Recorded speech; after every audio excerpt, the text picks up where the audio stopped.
Sholamos Shogbamimu a critiqué les critiques du prince Harry alors qu'elle défendait le dernier appel du duc en matière de santé mentale.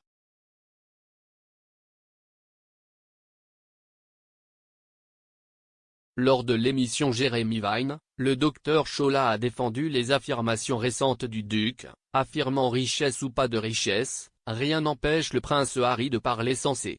Le prince Harry a déclaré que quitter son travail pour le bien de sa santé mentale et de son bonheur était quelque chose à célébrer. Les affirmations sont survenues lors d'une séance de questions-réponses dans son rôle de chef de l'impact de la start-up technologique BetterUp de la Silicon Valley.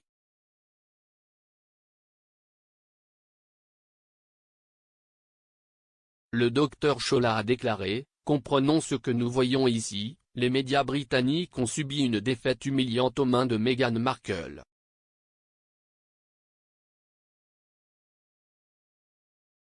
Et ce que vous voyez ici, c'est plus d'angoisse contre Harry et Meghan définitivement ciblée contre Meghan à travers Harry. »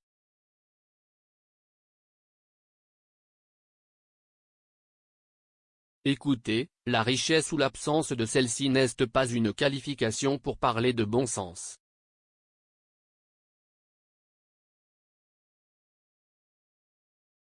Ce que le prince Harry a dit est sensé: si vous n'êtes pas heureux dans votre travail, vous n'êtes pas obligé d'y rester.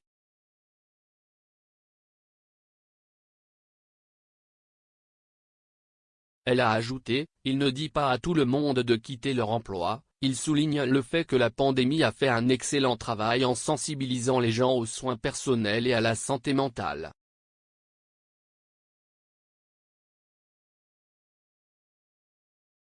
Et les gens sont devenus beaucoup plus forts pour prendre des décisions comme: cela ne m'aide plus ou ce travail ne fonctionne pas pour moi, je vais partir.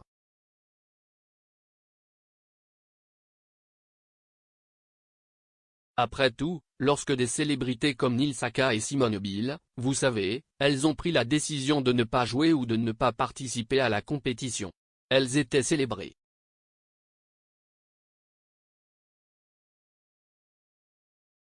Harry a rejoint le cabinet de coaching BetterUp, un peu moins d'un an après que lui et sa femme Meghan Markle ont quitté leur poste de membre de la famille royale et ont déménagé aux États-Unis.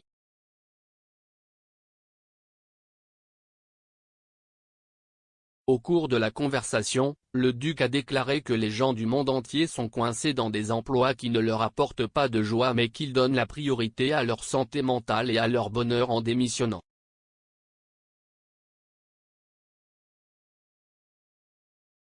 Et il a ajouté que les démissions d'emploi pendant la pandémie de Covid ne sont pas toutes mauvaises.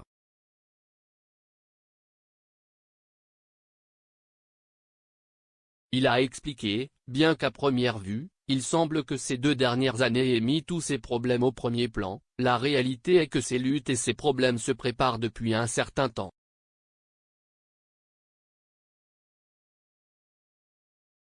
Nous ne sommes qu'au début de l'éveil de la santé mentale.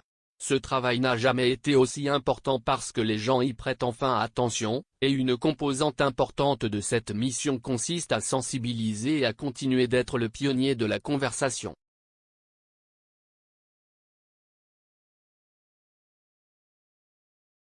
J'ai découvert récemment, grâce à une conversation avec Adam Grant, membre du conseil scientifique de BetterUp, que bon nombre des démissions que vous mentionnez ne sont pas toutes mauvaises.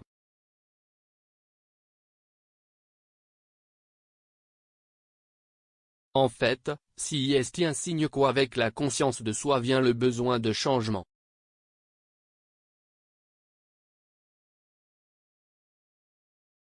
De nombreuses personnes dans le monde ont été bloquées dans des emplois qui ne leur apportaient pas de joie, et maintenant elles accordent la priorité à leur santé mentale et à leur bonheur.